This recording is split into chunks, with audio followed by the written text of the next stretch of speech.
Welcome to Make More Marbles. My name is Brad Hart, and we're here to interview the game changers, the future makers, the co-collaborators and creators who are here to collaborate with one another towards a better future for all of us. Enjoy the show. We've got a great guest coming up for you right now. Welcome to Make More Marbles. My name is Brad Hart, and today I have somebody who's not only Canadian, a chilly cordial Canadian, but also has an alliteration for a name. How much more exciting can it get, guys? Drew Dudley's on the show. What's going on, Drew? Not much, my friend. I like that. Chilly, cordial Canadian. That's pretty I'm great. all about the alliterations, man. Black and white animals and alliterations. Well, hey, More you and I are marbles. you and I are together on the love of penguins. Yes, sir. Penguins, pandas, zebras, huskies, even polar bears are black and white. Did you know that? I bet you knew that. I They have didn't black skin actually. and white fur. Yeah, it's pretty cool. Really? Yeah. Oh, I'm gonna pass. I'm gonna pass that. I'm gonna pass that on as an interesting fact that I knew. Right on, brother. Appreciate it. Thank you so much for being on the show. If you don't know Drew, get together. I'm just kidding. No, go check him out. He's pretty awesome. He's a TED speaker. He's one of the most influential speakers out there. People hire him all the time to come to speak at corporate events and just rock, the messaging and marketing and leadership aspect of it. He's got a course out that's pretty rad. I've been checking it out. He has a great blog called Shit That Ain't True, which is pretty awesome. We're going to dig into some of what those are because I'd love to get a few of the coolest takeaways from that. And he's just being a rad dude and doing his thing. So, Drew, thank you so much for being here. And let's dive right into it with the question. How did it all begin, man? Let's get the journey up to this point. Just some of the bullet points. If people haven't heard of you, let's ground it because ultimately, people will respect you for your successes, but they'll love you for your failures. Everybody can relate to failure, but not everybody can relate to success. Yeah, that's a great way of looking at it. Well, I guess the Reader's Digest condensed version was that I chased the wrong stuff for most of my youth. I was a smart fat guy. And let's face it, being a smart fat teenager is not the best combo that you can go through. But most of what I felt about myself was tied up in how well I could deliver what adults wanted, right? So I wasn't great at sports when I was younger. I became a half decent football player, but ultimately everything about my entire self-concept was based on how well I could get good grades. And you were smart and I didn't like science, so I was supposed to go to law school and headed off to university after being the prom king and the captain of the football team and editor of the school paper and all the stuff that you're supposed to do to be successful at that age. Like there's only so much you can do to be successful as a kid, and most of it is get good grades and impress the teachers and the adults around you. And so my self-worth got tied up in what other people thought of me. Went off to university and discovered, you know what, when you're in the classroom, you're just talking about doing shit. You're not actually doing anything. You're commentating on the world. You're not living in it. And I got involved in some charity work, and it sort of became what I lived for, whether it was raising money for Canadian Cystic Fibrosis Foundation through a charity called Shinorama, which eventually I ran on a national level, or scholarship funds for a roommate that we lost to a car accident, or a musical tribute project for a friend of ours that we lost to cancer. And once I got sort of hooked in that and had the opportunity to start running bigger projects with volunteers and leadership teams, I started to develop programming to help people plan events effectively and safely, and make money when they didn't have a budget, and market without a budget. This is the days before social media, right? So I started doing workshops on those things. Turns out I was good at it. Got spotted by the dean of students at University of Toronto here. He asked me to build a leadership program. We spent 8 years building the largest and most dynamic one in the country at a university level. I kept speaking on the side, and there's a guy named Neil Pashrika who's probably responsible for the last 6 years of my life on a global corporate speaking level, because his agents came to see him speak at a TED event in Toronto, and I was up first and he was the headliner, and I guess they loved what they heard, and they said, "You want to do this for a living?" And I said, "I really don't think people are going to pay me to talk about what I talk about, but you go right ahead." And that was 600 speeches and however many clients, and a whole bunch of marbles ago.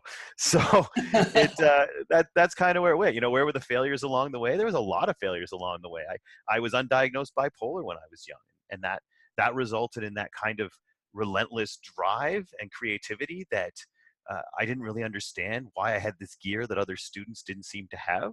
It was the manic portion of bipolar. And, I battled alcohol addiction and have managed to come through that. I ballooned up to 300 pounds and have managed to drop back down to 200. Like, all of these failures kind of set up each one a challenge that, as you get through challenge after challenge, each successive one doesn't seem quite so scary. You drop 100 pounds and, it's not a big deal to start being able to run a 10K. You sort of take on beating alcohol, and it's not that hard to get through the grief that comes from the woman you love dying, which happened last January. So there's something really powerful about the scars you carry around, because you can look at them, and whether they're actual visual or sort of on the emotional or psychic side, you can look at those and remind yourself that you've beaten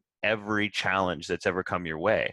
You might not be happy with how you dealt with each one of them, and you might have scars as a result, but there's no empirical evidence that whatever you're facing next can beat you. Because when you think you can't deal with it, I just ask myself, what is one specific example where I wasn't able to deal with a problem I faced? And when you ask yourself that way, you realize that you can't actually give yourself one example of when you didn't survive a problem, because you're still here. There is no evidence. And so why would we assume that this one's going to be the first one? And so that's kind of the way it went through. Is I managed to have this really exciting ride that's brought me to a place where I couldn't be happier with my life and career. But I think all the shots to the head that came along the way have convinced me that I don't know what's next, but I do know that the man that I try to be every day is going to be able to deal with that, good and bad. And I think that's where success is. Success is when you are enough, and you know that you're enough, even as you pursue more. That's beautiful, Drew, and thank you for sharing. I can relate to a lot of elements of your story. I won't pick apart each one right now because we'd be here all day, but suffice it to say that through sharing and the way you share, that people will connect, and I appreciate that. One thing that jumped out at me specifically was, what you kind of said at the end there, right? Primacy and recency, by the way, it's a powerful thing. With regard to understanding that you are as smart as you've ever been, you're as young as you'll ever be, you're just as capable as you've ever been, and that will continue on in the future. You'll continue to crush these little problems. Like, there's this really great mental hack that I want to share, and I'm sure you've heard it before, but I'll share it for the audience's sake. Because, like, anything that's coming up for you, problem-wise, challenge-wise, is really just there for you to overcome, to become the person for whom the things you wanted, needed, and desired showed up effortlessly, right? And when you're in the thick of a problem, it seems like the end of your life or the end of your world, because that's what cortisol and adrenaline do. They tell you that you're going to die. Oh my God, you're going to die because of this problem, that problem, that problem.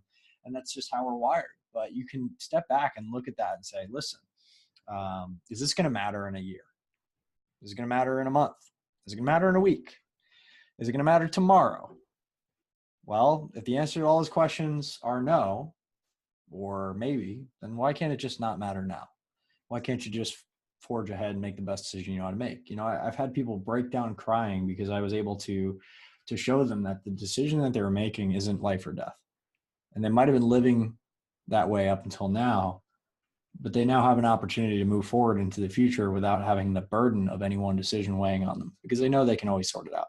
And that's a really important thing to keep track of. And if we just got that one thing out of this conversation for everybody listening, I think that would be worth the time here spent. But I want to move forward. It's interesting, my friend, and just before you move on, I think when you talk about decision making and this particular moment, there's one thing that I used to tell my students, which is make every decision in your life as if you're explaining it to a group of people you really respect 5 years from now. Like, in that moment, usually the criteria we use to make decisions is what will avoid the most consequences. That's the criteria we use to make decisions. For me, if you identify the core values that drive you, which is what my work is really about, and you always use those values as criteria for decision making, you make every decision as if you're describing it 5 years from now rather than you're about to make it. Because 5 years from now, all the short-term consequences that are going to make you make a decision that isn't consistent with who you want to be, they'll all have passed 5 years from now. And you get to tell the story like, and you know what I did? I quit that job and never had to deal with that kind of ethical behavior again. That's the story you want to tell in 5 years, but it's not the one you make now because, well, I got mortgage payments. So you mortgage who you are to avoid short-term consequences. And for the rest of your life, you have to carry that memory of being less than the person you wanted to be. Do that enough times, and it changes how you feel about yourself. And I think that's a great way. That's how I tell people to think about their decisions. That's brilliant, Drew. And I think that's so important because it gets you the result that you want, and it also gets you the result that you need, which is so important because so many people make choices based on first order consequences, right? And this is a direct quote from Ray Dalio here is like, you can't think in first order consequences because you won't actually get what you want. You just won't, right? If you just pay attention to what I want right now, usually you have to be able to have the willpower to forego that, donut, that, whatever in the short term to actually get what you want, which is, that body in the long term, or that thing. And when you become a leader and you step up into higher levels of service, you have to start thinking not only in second order consequences, but third, fourth, fifth, all the way down the chain. So by having your values be in the driver's seat when you're making decisions, by looking back in the 5-year term, that's what's driven everything, and being able to explain that to your mentor network or to whoever you respect is a great way to stay accountable, because ultimately we all want to be enough. And if we, like you mentioned Tony Robbins earlier before we jumped on the call, that's the two biggest fears we have is if we're not enough, we won't be loved, So And I think you make a valid point. You won't get what you want. And a big part of what I talk about is not only will you not get what you want, but you won't be who you want to be. Yeah. And if you're who you want to be, it doesn't hurt you as badly when you don't get what you want. And that to me is people focus a lot on what they want and what they want to get. And we aren't really aware of who we want to be. And why does that matter? And I know that sounds fluffy, but ultimately I think that you can use that as criteria for decision making. This isn't some fluffy self-awareness thing. It's really practical, because on my personal leadership philosophy, and it's really a positive one, both personally and business wise, is when you don't know what to do in a situation, ask yourself, what would the person who I want to be do in this situation? And then do that. And it's such a powerful driver of what I do that I actually have the phrase, what would the man I want to be do, tattooed on my inner left forearm. And that allows me, when I'm in one of those situations where, okay, what should I do here? And you're struggling and you know deep down what it is you should do, but you'd rather not. And life's full of that. Is I look down and tattooed on my arm is, what would the man I want to be do? It's also what I have to look at if I ever start bringing a drink to my lips. I have to stare directly at that phrase too. But that is a simple but powerful guide to decision making for me. The challenge I found in 15 years of doing this is most people don't know who it is they want to be. We go through an education system that teaches us you should pay the most attention to stuff on which you're going to be tested. And we never get tested on who we are and what we want to stand for and what criteria we're going to use to make decisions and what our values are. We are never tested on that. And so we become our own worst subjects. And that's why decisions are so hard, because we have to figure out the criteria we're using to make them every single decision. If we make that criteria consistent, it doesn't mean that the decisions get easier, but the process we use to make them is a lot clearer. Doesn't mean that making the decision is going to be with fewer consequences or will be easier on us, but it does mean that making it, the process to make it's a lot clearer. I love that, Drew. And that's a really great way to approach, I think, just the function of who you are in the world, right? I think that's what we all really want at the end of the day. Just like people don't want money because it's dead presidents on paper. They want it because they feel like it'll solve their problems. And, that may or may not be true depending on how you're using it. But ultimately, if you don't have a system, you don't have a process, a checklist you can follow, and like, hey, a tattoo on your freaking forearm is pretty good. You don't want to go down that alliterative road, alcohol addiction again. Well, I mean, it's a friend, a guy once taught me when he was coming in to speak at our leadership program. He's just like, all the things that we treat as goals aren't really goals. What they are is what we believe is the avenue to the feelings we want. We don't really want money. We want to feel secure and successful. We don't really want a fancy car. We want to feel that feeling of success we get when we're walking across the parking lot towards it. You don't want a penthouse. You want the feeling of success that comes from hitting the PH button. He's like, what you're chasing are a set of feelings, and you've been taught that there's specific ways to access those feelings, and those are the only ways. And he said, yeah, like I love the fact that he pointed that out to me, that a lot of the things that I was chasing it wasn't the things themselves that they represented. It was how they were going to make me feel, or how I hoped they would make me feel. And like, here's the thing, like for any listeners out there, particularly young ones, you were lied to a lot about how things are going to make you feel. And it's really frustrating because when you get those things and the expectation is, okay, now I'm going to feel happy or successful or complete, and you don't, it's really disorienting, because a lot of the time you worked a long time to get there, and you sacrificed things, and you screwed people over, and you were less than you wanted to be in the name of getting to this place that you were told that once you get there, you're going to feel a certain way. And then that feeling isn't there. That can piss people off. It makes them cynical. It makes them lost and scared. So that, to me, if you want to feel certain ways, you got to recognize that a lot of the things we're told will lead there aren't the only options. And we mortgage ourselves and how we act in pursuit of the things that we think are goals. And you got to realize that it's not the things you want, it's the feelings that they bring. And there's a lot of different ways to access those feelings that are a hell of a lot easier on your bloody soul. Yeah, and you actually have an entire blog that's dedicated to this. Can we pick out a few of the key learnings over the years that you've come across with regard to things that are not really what they seem to be? Like you talked about, for example, education focuses on things you'll be tested on, but the ultimate test we fail because we're not paying attention to who we're becoming in the process. Yeah, I mean, the That Isn't True blog, that actually was born while I was still at the University of Toronto. We brought in a former student leader there who had gone on to make just a fortune in his first 5 years. He actually never graduated because, he starts a business doing some landscaping, and then he finds himself in the back of the business classes he's in, not paying attention because he's working on his business. And so he realized this is an insult to me and my professor. And sure enough, millions of dollars later, he's not even 30 years old yet, and he comes back in to speak to the students in my leadership program. Because if you got money, you are a good person, or you are a successful person, or you are a leader. And that's not the case. Like, if you have money, it's an indication that you are doing things right, which is isn't true. But ultimately, what I asked him, and I didn't really plan it, but as we wrapped up the interview, I said to him, look, man, you aren't that far removed from these students. And young people get a lot of shit thrown at them from older people. Like, we're wise and we want to feel as if we're smart because we're passing on info. Is there any piece of information, any piece of advice that you heard repeated again and again that in your personal experience isn't true? I went on to start calling these phrases cultural cliches, things that get repeated so often that we've stopped actually analyzing if they're true. And he thought about it for a minute. And then he said, yeah, people keep telling me that life is short. But life isn't short. Life is the longest thing you will ever do. So make good choices, because you have to live with them for a long time.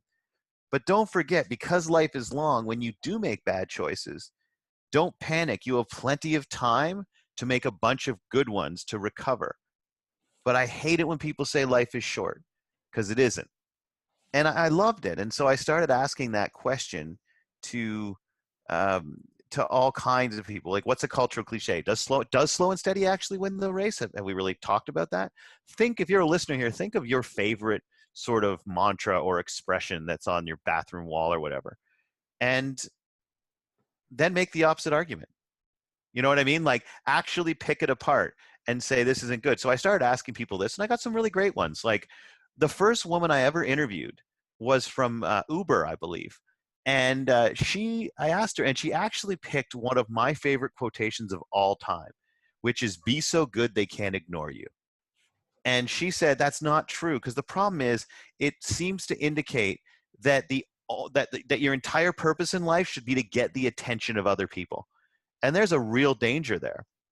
I heard someone say, where there's a will, there's a way. And this was the head of the United Way in Toronto, which is the biggest United Way district in the world. And he said, what it does is it reinforces this idea that if you haven't found your way out of poverty, that it's because you don't have a strong enough will. He says what it does is it reinforces this idea that people are where they are simply for a lack of trying, as opposed to recognizing it's a lack of opportunity. He said, where there's a will, there's a way is, and I keep hearing it. Like, this has been such wonderful, laughter is the best medicine. A great friend of mine who's the VP of a major hospital said, laughter is not the best medicine. Sometimes the best medicine is a glass of wine, a good cry, and a shower. She said, you have to give yourself permission to feel all the feels. Laughter isn't always the best medicine. And for me, the worst advice I was ever given, the cultural cliche that drove my youth, and I think drives way too many young people now, is if you just work hard enough, it will all pay off in the end.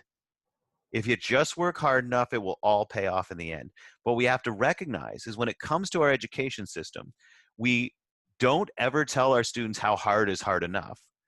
We don't tell them, we don't help them figure out when the end will come, and we don't actually help them truly identify what they want their payoff to be. So they start chasing this undefined goal on undefined goals on an undefined timeline. And the whole idea that it will all pay off in the end also gives an idea that there's some sort of finish line that comes before death. There isn't, right? There is no end. There's a million different ends in your life. And so it will all pay off in the end, as if we're racing towards some defined moment where you can sit back and say, yeah, all right, I did it. My life's good. I can sort of mail it in from here. You never get there. So that's what I want people to think about, is that we repeat these things over and over again like there's some sort of wise mantras. And we never actually stop and say, is that true? And anything that makes us sort of jump to conclusions without consciously evaluating how good they are just bad things to have. So we need to pay attention to cultural cliches. I encourage everybody to think of their favorite one and then say, okay, you've just been challenged to pick that apart. Treat it like the gun debate on Facebook. Like anything anybody says, you're immediately going to tear it apart no matter what. So try to take your favorite saying about life and try to take it down. And you start to realize that there's a whole lot more nuance to everything.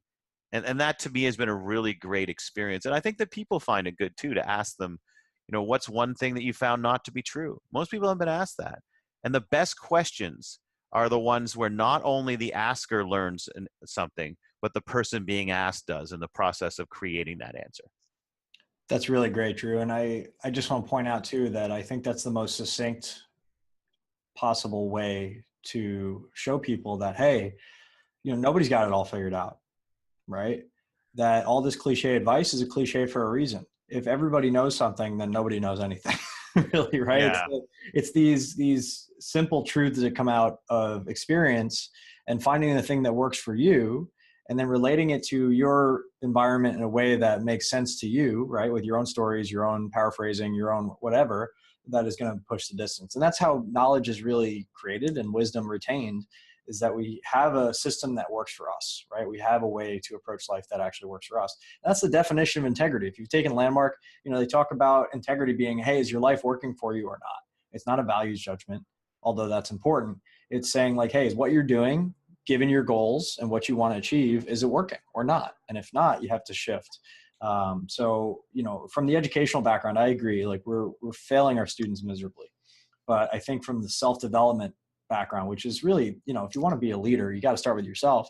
You got to have a way to take the gems and Bruce Lee them, right? Take what's useful, discard what is not, add what uniquely is your own, and move on from there. So I just want to say how grateful I am for doing that, for you doing that on a large level with the blog and with everything that you're putting out there. What are some of the things that if you were to have to do differently in your life, you would go back and say, okay, cool, I could have done a little bit better here or there? How do you incorporate the lessons as you learn them to move forward in, doing things better as you go on? I think I would have liked myself more. I think I made it so hard to like myself.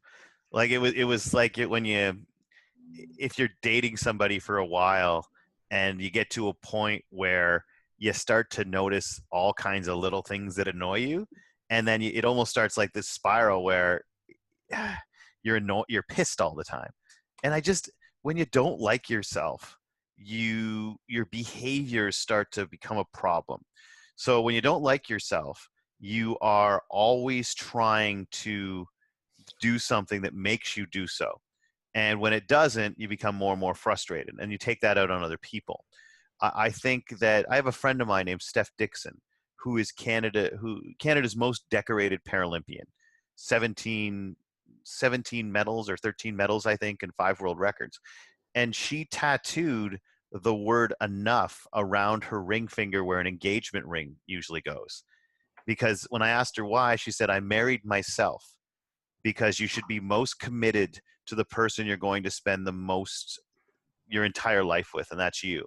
I have to be enough on my own before I can be enough with someone else. And I think the biggest mistake I make, what I go back and I tell myself on my company's called Day One Leadership. So I often ask people, if you treat the first day of university or first day of high school as day one, what would you tell yourself? And I mean, it sounds so trite, but I'd pull myself aside and say, if you're a dick to yourself, your life's gonna, like, stop being such a dick to yourself. Because I didn't like myself, so I drank. And then when I drank, I would eat a bunch because it made me feel better. Because I hadn't yet learned the difference between healthy pleasure and unhealthy pleasure. And food was a pleasure, but an unhealthy one. A healthy pleasure is one that when you engage in it, it actually benefits you. An unhealthy pleasure is one that feels good while you're doing it, but it doesn't benefit you. And I think because of that, I grew to 300 pounds. And the bigger I got, the less I liked myself, the more I drank, the more I ate, and it becomes a cycle. I think I'd go back and I'd say, don't be a dick to yourself. Like, be a really good friend and never treat yourself worse than you treat somebody that you care about. And that, I think, was a big part of what I'd go back and do if I could do it all over again. Ultimately, I also think that I'd have to say, and this is so hard to just take in when someone says it to you, but I would say there's no weakness in forgiveness. And that happiness is not possible without forgiveness. Like, for most of your life, I tell this person on the first day, for most of your life, the number one thing you could do on any given day that you're completely in charge of, that will instantly make your life better, is to forgive, whether it's yourself or somebody else. Like, it never makes your life worse, as hard as it is, and as much as you think somehow you'll lose something. And I think there's not one single person listening to this where there isn't somebody in your life that you wish you could call, or you wish you could text or email or spend time with and share things with. And the only reason they're not in your life right now is because you won't say I'm sorry, or you won't hear I'm sorry. And leaders do that. And I tell myself the big mistake I made for most of my life was just simply refusing to do that, because I knew it would make my life better, but I didn't want somebody out there like feeling like they won. Like, I wanted to win. I didn't want a former boss or a girlfriend or a friend going out there, and then when they tell the story of them and they could tell it like they won. And I realized, man, like, the greatest leaders, they don't give a crap about winning. Like, what they care about is succeeding. And sometimes the only way to succeed is to let go of this idea of winning. And not forgiving is almost always about winning. And there's no worse feeling than going to the funeral of someone you desperately cared about, and the last thing you said to them was terrible. And it's happened to me twice. And if I could go back and pick one mistake, right, of all these many ones, I would just say, make sure you go to bed every night making sure that cannot happen. Because you cannot take back things once they're said, right? You can't unsay things once they're said, but you also can't say unsaid things once that person is gone, if that makes any sense. And there's a lot of regret that you'll go through life when you don't say the unsaid things in time. And so, yeah, that's a mistake we make. We do not forgive. And I think ourselves and others, it's essential. Yeah, it's so important, Drew. And thank you so much for just framing that in a way. I think it's really easy to digest and understand, because that's it, man. Like, life is the longest thing you'll do. Very important to understand that when you get to that place in your life of you're looking back on the regrets you had and you wish you could make them right. You know, we've both lost a lot of people, and um, there's things that I wish I did or said to my father before he went, you know, or my best friends. And there's nothing I can do now about it, certainly, but I can only learn and move forward. And it's part of the reason that I'm driven so much to do what I do today. And I'm sure you're the same. Is like that we've gotten it wrong before, and that's okay. Anybody out there listening, if you've made mistakes, it's not too late. And to treat yourself better, to treat other people better, to forgive more. You know, certainly I wouldn't keep allowing people and have, you know, I'd have the boundaries to not let people abuse you again and again and again if that's their nature. But maybe give people another shot, you know, in general. Like, people are all doing their best based on what they know about the world. I think that's a piece that a lot of people miss, is that they're acting as if they're the hero of their own story. They're acting as if, you know, they're the, you know, they're doing their very best given that situation based on what they know and the level of consciousness that they're at. So when they do something that doesn't agree with your lens or the way you would do it, ask yourself the question, what is this person feeling, experiencing? What do they know that is causing them to behave this way? How can I shift that? Yeah, I think part of it too is imagine, like, think about your relationship with yourself. And if imagine that yourself is your boyfriend, your girlfriend, your partner. Like, if your best friend was in that relationship, would you see it as abusive? Like, think about, imagine the way you treat yourself is like part of a partnership. And then imagine you saw that same partnership relationship in your best friend's relationship. Would you consider it abusive? Would you tell them to get the hell out of it? And if the answer is yeah, then you got to change something about the way you conceive of and speak of when it comes to yourself. And all, you know, you want to make more marbles. And like, ultimately, we treat these goals, right, that we put out there and we say, I have to do this. And most of the goals that we identify in our lives, we want to be rich, we want to have money, respect, prestige, they're not actually good goals. They're, what they are is the natural byproducts that come to people who behave in a positive, productive way every day. Like, leadership comes from consistency. Above anything else, it comes from consistency. And a lot of the things we chase as goals are the byproducts of consistent daily behaviors. And instead, we start blocking out the behaviors we think we need to get places over blocks of time. I need to do this week. I need to do this month. I need this over the next 3 years. Ultimately, that's not where the focus can lie. The focus has to lie on what are the behaviors you have to do every day to be there one day. I'm day one leadership because there is no one day that did not have a day one. And some of the core things you have to do on day one, you've got to do every single day between day one and the last one, and where you want to get to. Look, one thing I learned in recovery is that if you don't want to have a drink for the rest of your life, you choose not to have a drink today, because you're in charge of that choice. And it's the only one that matters. It's the only one day you need to focus on. You don't want to drink for the rest of your life, choose not to have a drink today.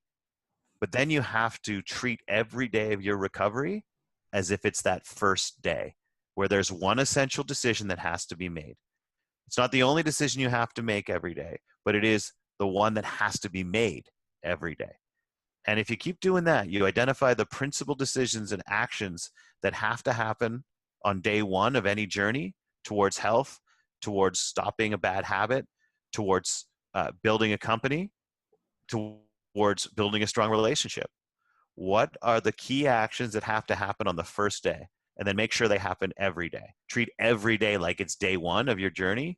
Make sure the key foundational behaviors are consistently made to be a part of that day. And what you're capable of on the 100th day one and then the 1000th day one will always be more than the first day one. But you treat them all like they're day one. And the stuff you want is the natural byproduct of daily consistent behaviors. And if you're not identifying core daily behaviors that you repeat again and again, discipline is doing the same thing, something today that you also did yesterday. If you don't have specific daily behaviors that are consistent, you are not going to get what you want. And more importantly, you're not going to be who you want to be. And here's the thing, you'd better figure out who you want to be and live up to it every day, because that is the only thing that keeps you strong when you don't get what you thought you wanted. Like, we're going to chase a lot of things in life we don't get and expect, you do it in business, you do it in education, you do it in your relationships. One of the things I always like to tell people is that there are way more Rosalines out there than Juliets. And some of you get what I'm talking about, and some of you should have paid closer attention in English class. But ultimately, Romeo could not have lived without Rosaline at the beginning of that play. And you never meet her, because along comes Juliet. And a lot of the things that we think we can't live without, it turns out that they're Rosalines. They're not Juliets. So I think I try to remember that every time I don't reach a business goal or something in a relationship or some part of my life that I think I have to get done that I really wanted and it gets denied, some opportunity. I try to sit back and be like, probably a Rosaline. And somewhere down the road, the Juliet is coming. Now, granted, they both die at the end of that story, but Does Rosaline die? I don't remember that part. We don't even know. I think Rosaline made out like a bandit. I'm pretty sure she gets relegated to the dustbin, but she doesn't die necessarily. Although she's probably dead now, because 15th century Verona has come and gone, turns out. Very, very true. You know what? Rosaline might have made out best in that whole scenario. Like, it seems to me, man, Romeo had some baggage, right? Like, swipe left, Rosaline. Maybe Rosaline just did okay. And one of the things that came up for me, I think, because people don't get how powerful this is, what you're saying right now. So I like to put math to it. I'm a math guy. And that's one thing that school taught me, right? Was that compounding is the biggest and most powerful force in the universe. And it doesn't take a lot. Like, you don't have to get 100% better every day. You don't have to get even 10% better every day. If you just focus on the consistency of 1% better every day, after a year, that's not 365%, because that's addition. When you compound it, it's 1.01 to the 365 power, which is 3,778% better over the course of a year. It's 38 times better than where you started.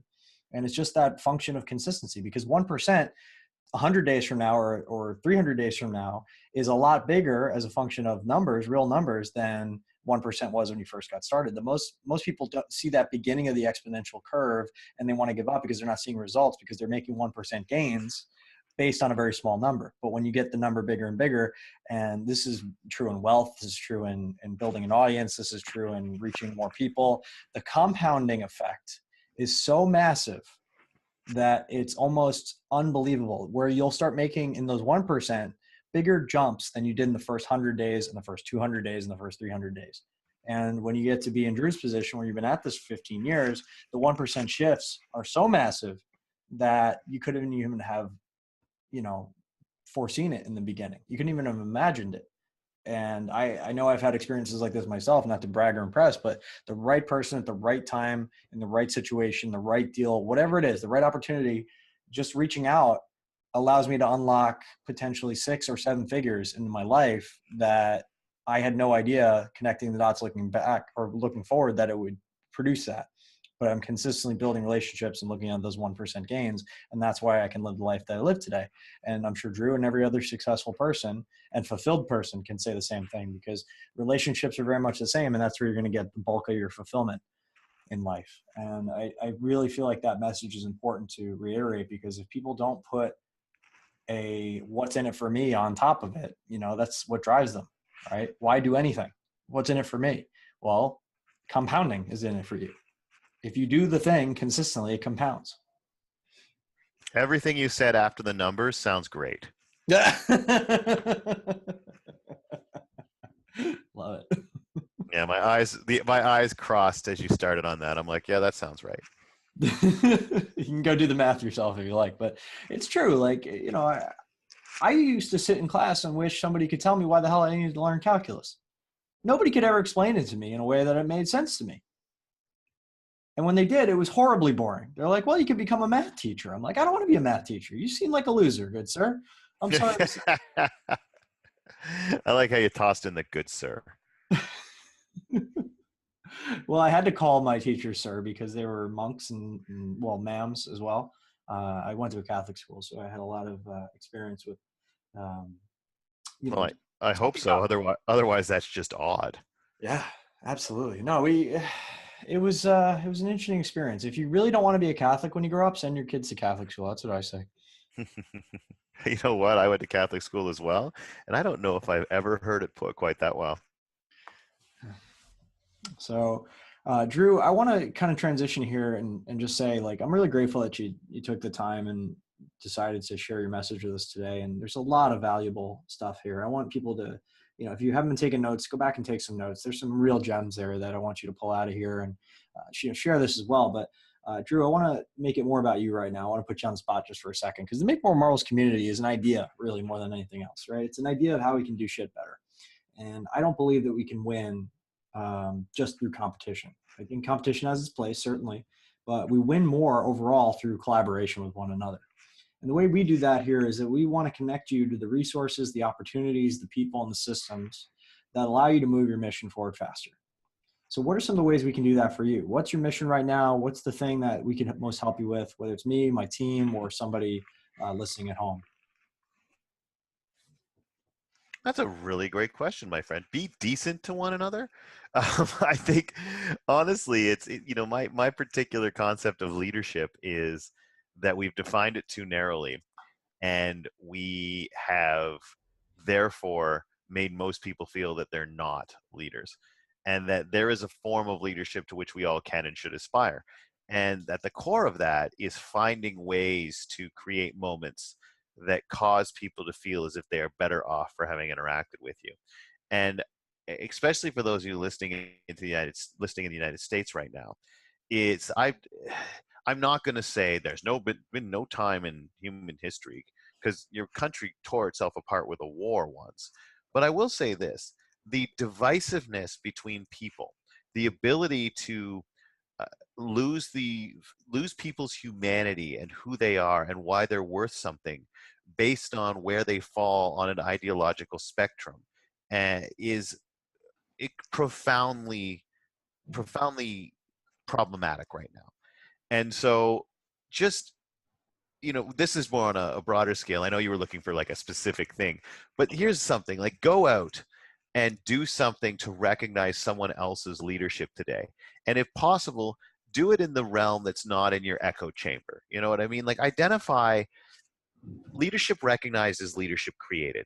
And we talk about creating more leaders or building more leaders. And I think one of the things we have to do is better recognize the leaders that surround us today.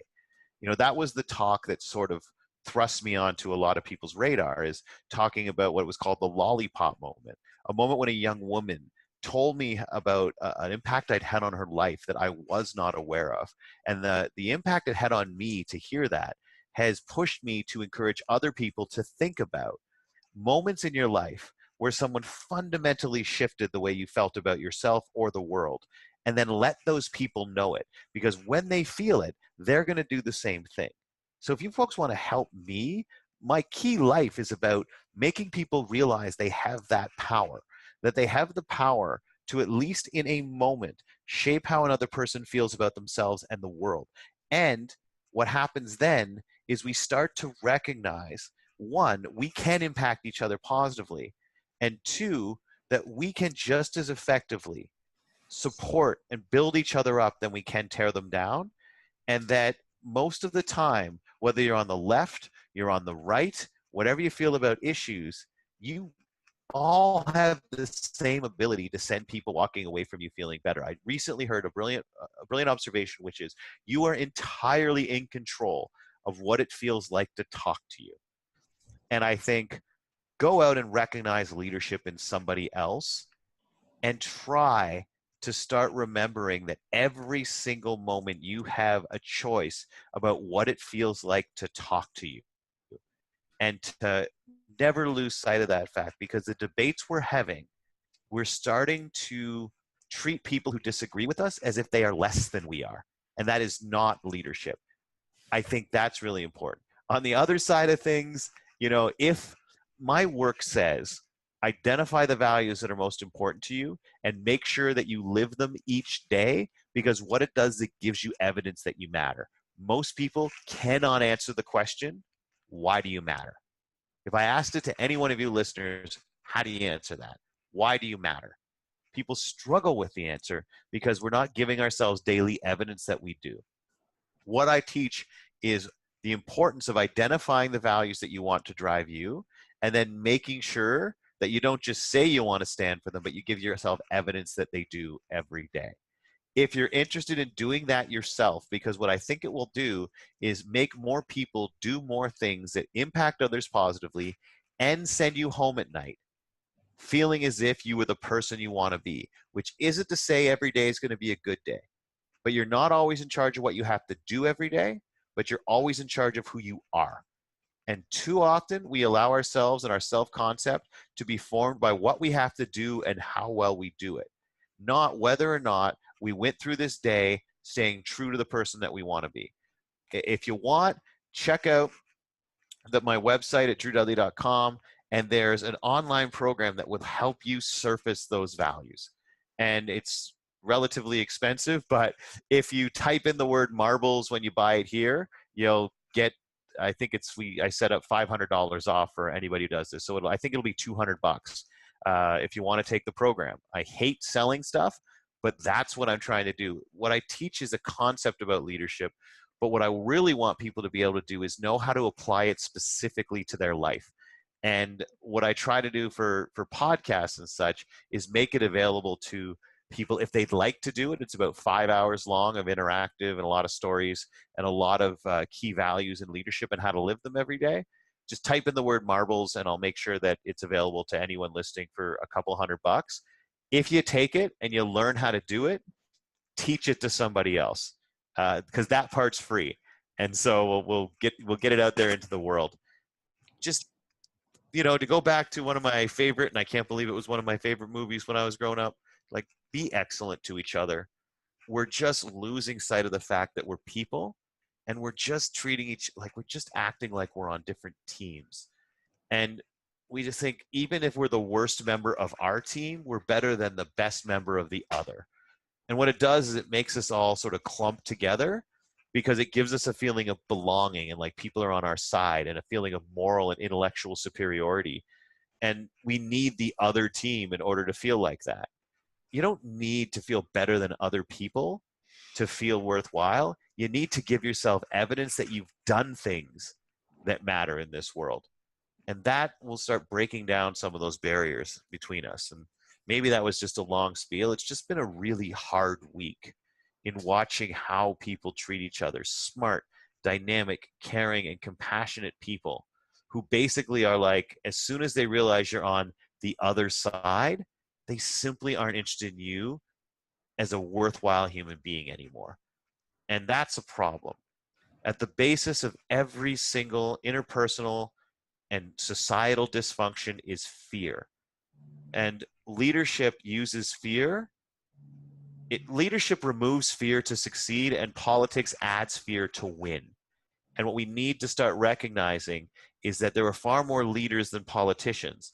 And change is going to happen with leaders, which means change is going to happen when we acknowledge that we're all afraid of different things. We're all afraid of things. And if we can address our behaviors on the level of the fears that cause them, rather on the behaviors that emerge from those fears, we're going to be better off. But what we do is we look at the behaviors and we start to be, that's what we have to fix. No, we have to talk about what scares people because we're all scared of things. And because we're scared of things being taken from us, money, respect, security, even our lives, that's what drives our behaviors, the fears that we have.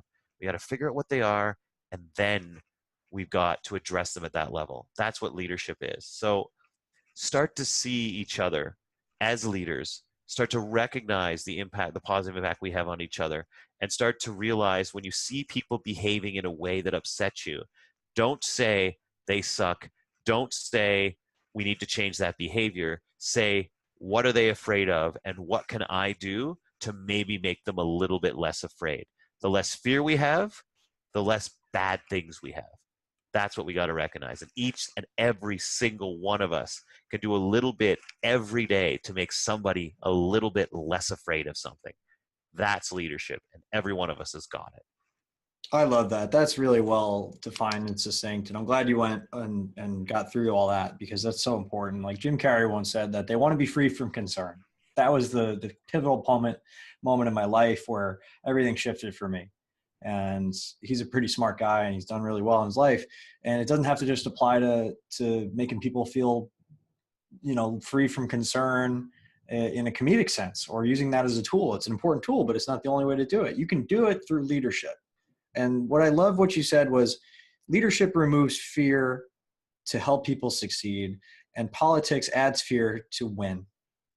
And if we win the battle but lose the war for humanity, if we win in the short term and lose in the long term because we become people that we don't even like, even though we got a few things along the way, what the hell is the point of living? So, you very much summed up the Make More Marbles philosophy, and I really appreciate you being out there in the world and doing what you do, because leaders don't create more followers, they create more leaders. And that's what you're doing. And you're a true leader, Drew.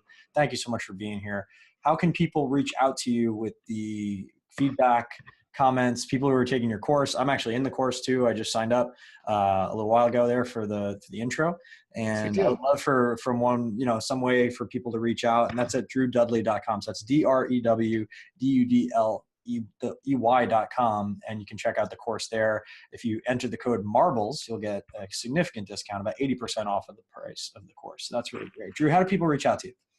Yeah, the best way is check out the website, but honestly, it's Drew at drewdudley.com. The website's drewdudley.com. Just Drew at drewdudley.com will get you there. Day One Drew on Twitter or Instagram. I guess I'm on Facebook. I don't spend a lot of time on Facebook anymore because, you know what? I realize we almost all have an abusive relationship with Facebook. Big time. After you deal with it, you feel judged and judgmental and angry. And but Instagram, check out. I love Instagram because nobody puts anything on Instagram that makes them unhappy. Like Facebook's all debates and yelling and screaming and bitching. Instagram is like desserts and dogs and babies. Yeah, you have to be consistent and very aggressive with the cultivation of your Facebook feed if you're going to use it. That's for sure. And you got to use it the right way. I've got a few tips for that, but that's a whole nother podcast. DrewDudley.com. Drew at DrewDudley.com is my email. Day One Drew on Twitter and on Instagram, and Drew Dudley on Facebook. Drop me a line. It might take me a while, but I answer every single email that comes in. It means a lot to me when people do it. And hey, if you really want to get an idea of what I'm all about, check out, just type in Drew Dudley lollipop moment, or you can search for my name on TED.com, and there's a short video that comes up. And if you get onto the website, check out the talk called "The Game Has No Winners." That is maybe the talk that really reflects most what I think business and personal success is all about. I love it, Drew. Thank you so much for being here. On behalf of everybody at Make More Marbles, you rock. Keep doing what you do, brother, and I appreciate you. Thanks, Brad. It was great to be here, and thanks everyone for listening. Thanks so much for listening to the Make More Marbles podcast. For more tips, hacks, and strategies to create an amazing, abundant life in your health, wealth, and relationships, whatever that means to you, head on over to makemoremarbles.com. Check out our cool explainer video about what we're about, and join our community of entrepreneurial game changers. We want to help you level up your life in every possible way. And don't forget to subscribe to us on iTunes, Stitcher, or Google Play, wherever you're listening to your podcasts, and please do leave a review. Thank you so much, and we'll see you on the next podcast.